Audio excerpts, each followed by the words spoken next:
see my share of lost souls. Brother.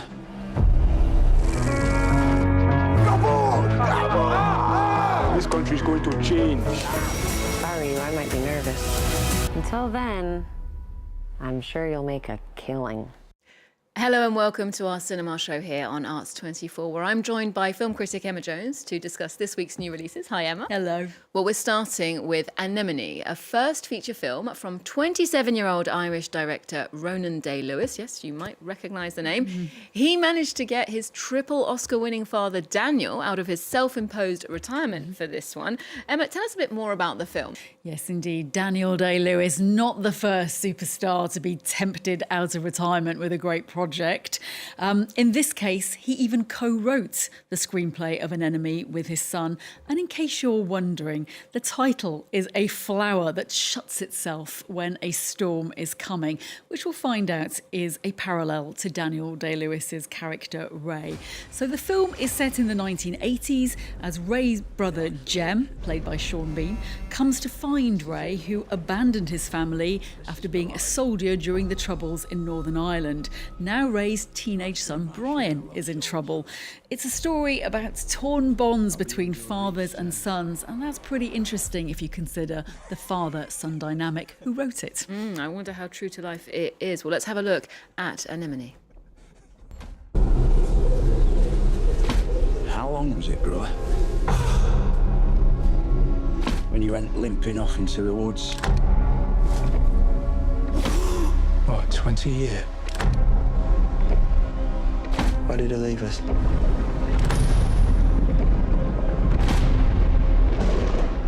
The army teaches you to grin and bear it. So I guess the question everyone's asking is, what is Daniel Day-Lewis like in the film? Yeah, he is completely mesmerising, even with Ray's handlebar moustache, which you will discover in the movie to distract us. And even if the character that he has co-written seems to underserve his abilities script-wise, you know, this is not Bill the Butcher from Gangs of New York we're talking about, or Reynolds Woodcock from The Phantom Thread.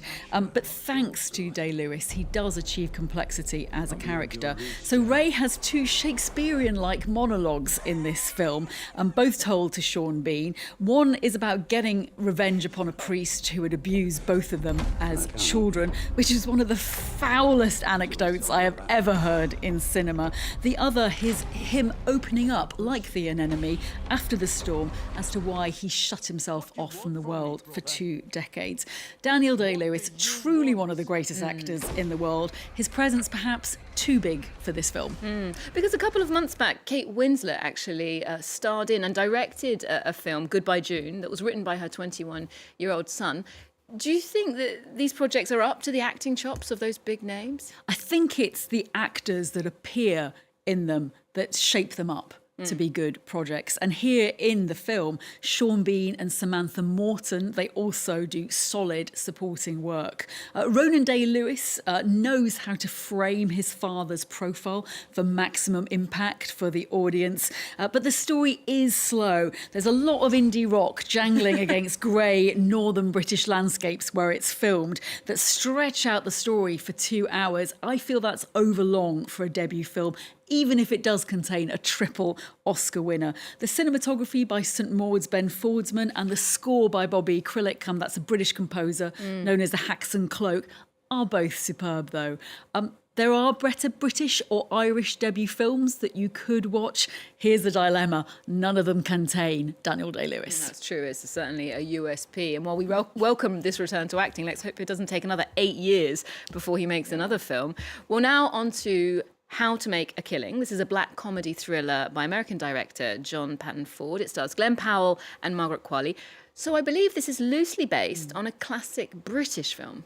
Yes, indeed. The 1949 Ealing comedy classic Kind Hearts and Coronets, which starred the late legend Sir Alec Guinness in multiple roles. So this script has been hanging around Hollywood's so-called blacklist of hot scripts for more than a decade. And at one point, I believe Shia LaBeouf was attached to play the lead role. The story is transported to modern-day America now, and it's the very likable likeable, Glenn Powell playing the part of Beckett. That's an outcast cousin scheming to become the only heir to his billionaire grandfather. Okay, sounds like fun. Let's take a look. Since the day I was born, my mother told me we were different.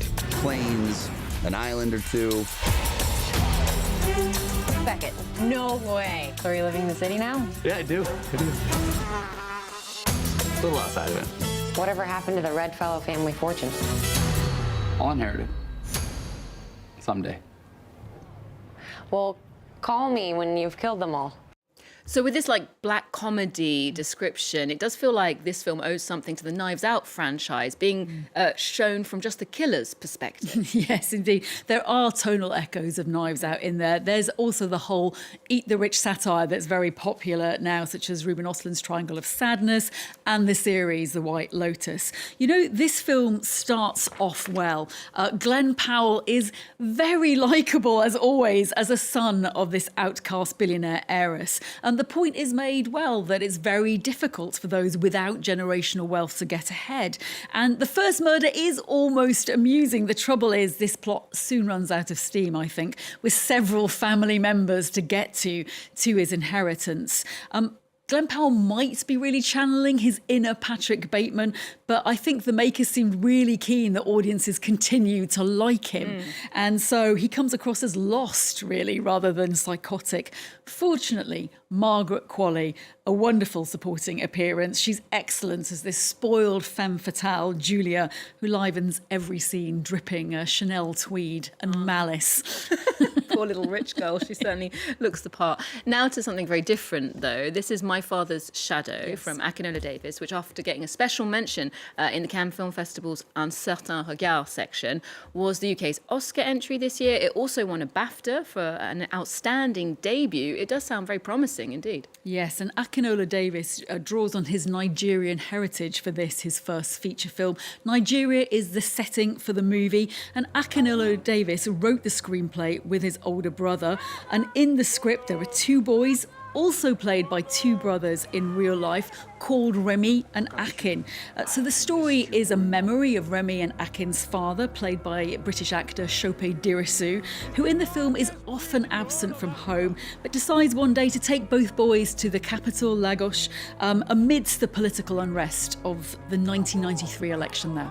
Okay, well, let's take a look at My Father's Shadow and hear from its director, Akinola Davis, on the response to the film. When you go into making a film, you just want to make the best thing possible. And I think getting that recognition really sort of caught wildfire back in Nigeria. And I think, yeah, for the cast and crew, it's just been really fantastic because I think it's a real testament to all the collaborators that came into making this film, and especially all the hands that made it back home in Nigeria. The problem with this country is discipline. This is why we need the millions. Capo!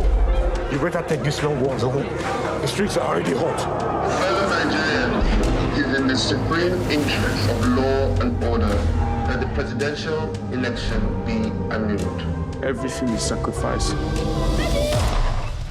You just have to pray you don't sacrifice the wrong thing. Olivia, quite simply, this is a brilliant film. By the time it ended, I was highly emotional, thanks partly to the performances, also Jermaine Edwards' impressionistic camera work, often at the eye level of a child to help us see everything from their perspective. But there are lots of significant moments in the film that only an adult audience can understand. So there's a threat of violence from the election results, a heated glance between their father and a waitress, the fact that he hasn't been paid for 4 months. This is a career best performance from Shope Dirisu as well, as a conflicted man with a lot going on beneath this exterior.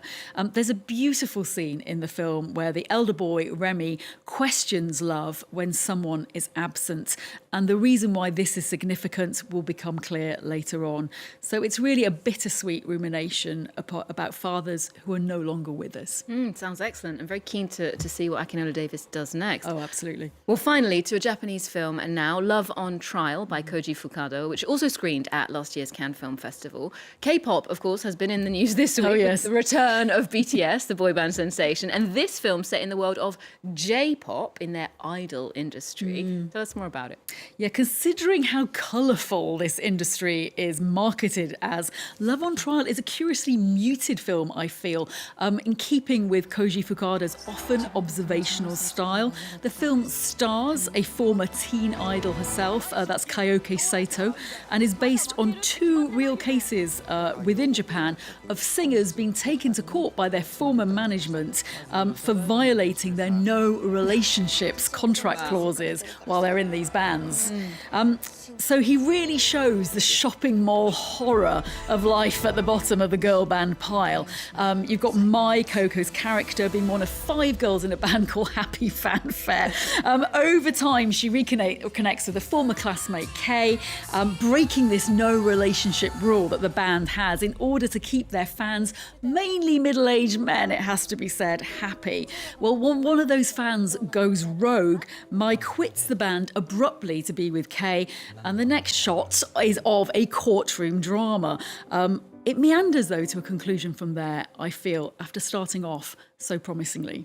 Sounds very intriguing. Well, a plunge perhaps into a unique and slightly scary star system. Thank you so much for the tip and the roundup this week, Emma. We'll leave you with a clip of Love on Trial. Do check in with us next time here on France 24 for more movies, arts and culture. We're on social media too. Bye. 着いたよ。中学の時のマイマイってどんな感じだったんですか？真面目で何考えてるかわからない感じ。